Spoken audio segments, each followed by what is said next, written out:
ये ऊंची उड़ान भरते और गन गरजते फाइटर एयरक्राफ्ट के अंदर फ्यूल डाला जाता है। लेकिन एडवेंचर तो तब होता है जब फ्यूल रिफिलिंग का काम उड़ती हुई जहाज़ यानी फ़िज़ा के अंदर किया जाता है।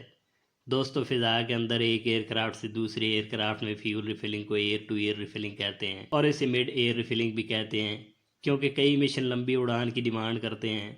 आपने एयर रिफिलिंग के बारे में सुना और देखा तो ज़रूर होगा, लेकिन आज की इस वीडियो में हम आपको एयर टू एयर रिफिलिंग के तरीके बताएंगे कि कैसे हवा में एक एयरक्राफ्ट से दूसरे एयरक्राफ्ट में फ्यूल मुंतकिल किया जाता है। और साथ ही हम आपको ये बताएंगे कि मिड एयर रिफिलिंग हेलीकॉप्टर में भी होती है या नहीं। ये सब जानने के लिए हमारे साथ वीडियो के अंत तक जुड़े रहिए। दोस्तों, बाकी टेक्नोलॉजीज़ की तरह एविएशन इंडस्ट्री ने भी तरक्की की हदें पार कर दी हैं और फ्यूचर में इस इंडस्ट्री के अंदर हमें काफ़ी एडवांस टेक्नोलॉजी देखने को मिलेगी।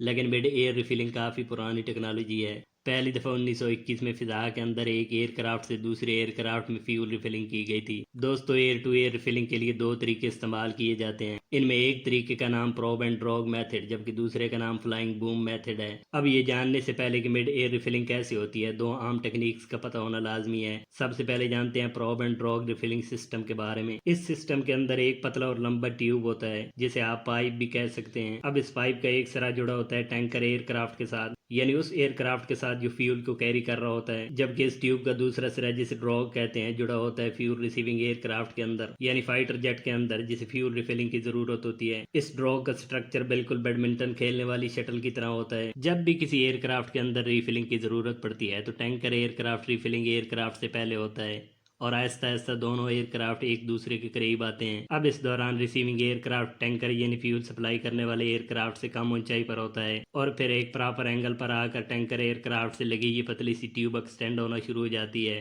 और आहिस्ता आहिस्ता ये अपनी फुल लेंथ तक एक्सटेंड हो जाती है। अब रिसीविंग एयरक्राफ्ट के पायलट का काम होता है कि इस खाली स्ट्रक्चर जिसे ड्रॉग कहते हैं इसे प्रोब से मिलाना। जैसी प्रोब एंड ड्रॉग आपस में मिल जाती हैं तो ये ऑटोमेटिकली लॉक हो जाती हैं। लॉक होते ही टैंकर एयरक्राफ्ट के पायलट को इस बात की इन्फॉर्मेशन मिल जाती है कि ये सिस्टम अटैच हो चुका है। इसके बाद फ्यूल रिफिलिंग सिस्टम ऑन हो जाता है और रिफिलिंग शुरू हो जाती है। अब इस सारे प्रोसेस के अंदर बड़े ध्यान से दोनों एयरक्राफ्ट को उड़ाया जाता है। अब बात करते हैं दूसरी टेक्निक्स की। दोस्तों, ये टेक्निक प्रोब एंड ड्रॉग से काफ़ी मुख्तलिफ होती है और इसे फ्लाइंग बूम मेथड कहते हैं। फ्लाइंग बूम टेक्निक में एक सख्त टैलिक ट्यूब होता है और इस बूम को ऑपरेट करने के लिए टैंकर एयरक्राफ्ट के अंदर एक ऑपरेटर मौजूद होता है जिसे बूम ऑपरेटर कहते हैं। ये सख्त ट्यूब जिससे फ्यूल रिफिलिंग की जाती है इसे बूम कहते हैं। इस टेक्निक में रिसीविंग एयरक्राफ्ट के पायलट को ये कनेक्शन मुकम्मल करने की ज़रूरत नहीं होती।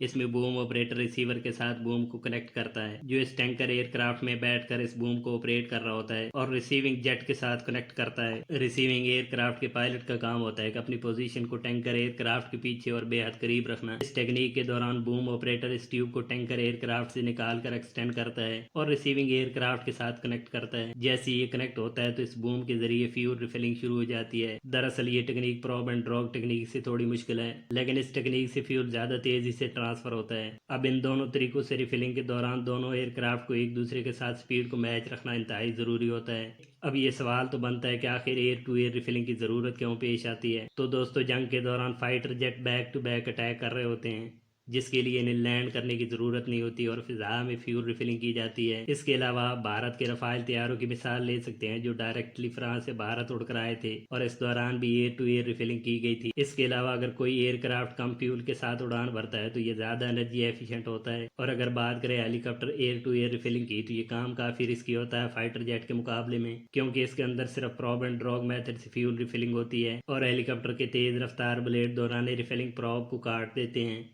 इसके अलावा हेलीकॉप्टर की स्पीड भी कम होती है जिसकी वजह से एयर टू एयर रिफिलिंग में मुश्किल होती है। तो आज की वीडियो में बस इतना ही, मिलते हैं अगली इंटरेस्टिंग वीडियो में, तब तक अपना ख्याल रखिए।